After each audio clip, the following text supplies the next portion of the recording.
Welcome. Thank you so much for joining me for the final well-being slot for the year. It's hard to believe that we are approaching the end of 2021. And endings are never easy. Mixed feelings accompany endings as we realize that there's been a journey that's been shared, lots of memories made, but there is a great deal to celebrate, and we need to focus on how much there is to celebrate, given that you have come on this maths journey for a long time now, and so much has been achieved, so much to be thankful for, and so much to celebrate. I'm going to spend a few moments on focusing on the importance of celebrating and the value that it brings to our lives.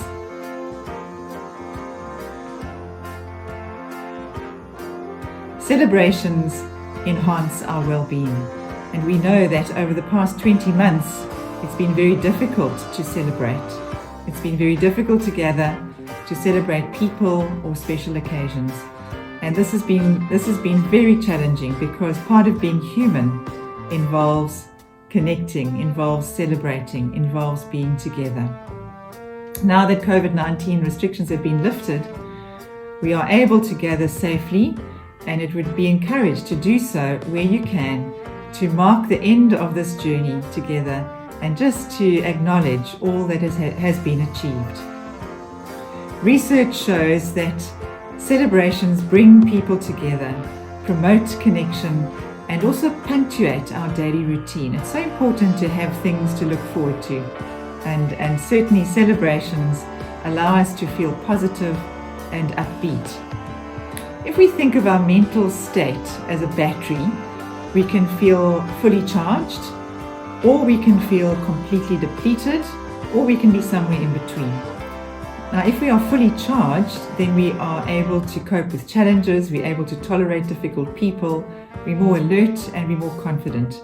When we are depleted, we struggle to stay positive, we struggle with people, we might feel agitated, depressed, and a bit hopeless. So the idea is that we look for ways of charging that battery, and one of the ways of charging the battery is to celebrate. Celebration increases people's sense of well-being, regardless of socioeconomic status, education, gender, or age. And so we need to look for those opportunities to celebrate. And if you think you don't have anything to celebrate, think again, because there certainly is much to celebrate in having completed this program. Celebration does wonders for the brain. For the brain, celebration is an exceptional reward. It fires off feel-good chemicals, and those chemicals are dopamine, serotonin, and oxytocin.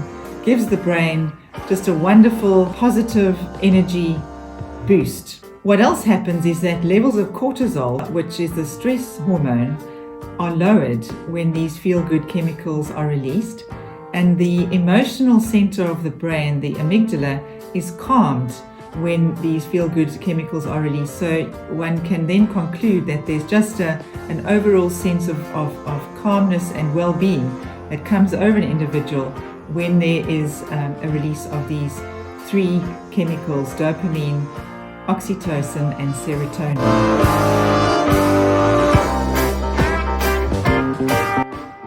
So let's consider the three feel-good chemicals in turn.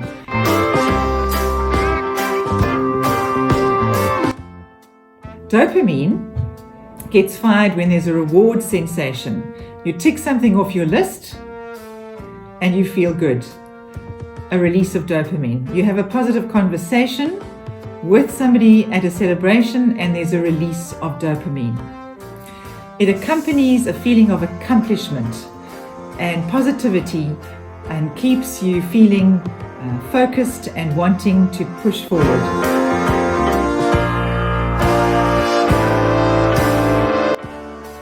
Oxytocin is known as the bonding hormone, and it's also known as the love drug or the cuddling hormone.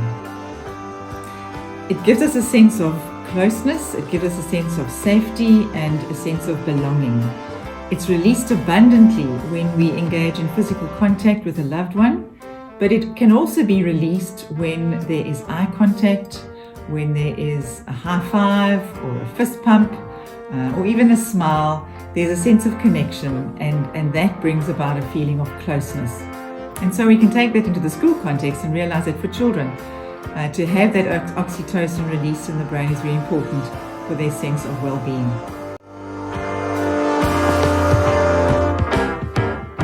Serotonin helps change our mindset, keeps us motivated, increases innovation, and it helps us to stay focused and determined to change. It can also reduce stress. As educators, we've heard the expression, praise publicly, criticize privately. And this is because when we praise publicly, there is a release of positive chemicals, the feel-good chemicals, and that positive energy is released into the brain and through the body. And experiencing this state, when coupled with sincere words of praise and acknowledgement and encouragement, certainly enhances well-being and improves confidence. And all this can happen when we are in a state of celebration, when we're giving acknowledgement to family, to friends, to colleagues. We are celebrating them. We are allowing the brain to experience these feel-good chemicals and generally a sense of well-being. The interesting thing is that the brain does not know the difference between you celebrating for yourself or for someone else. So isn't that amazing? When we celebrate, it's a win-win, because not only do we feel the benefit of the release of those chemicals, but others around us do as well. So my encouragement to you is take time to celebrate. It's good for you and it's good for others.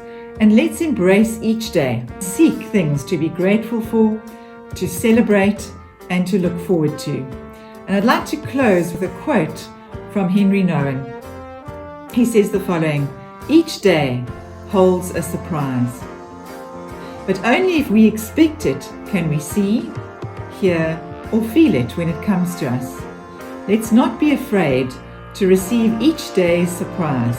Whether it comes to us as sorrow or as joy, it will open up a new place in our hearts, a place where we can welcome new friends and celebrate more fully our shared humanity."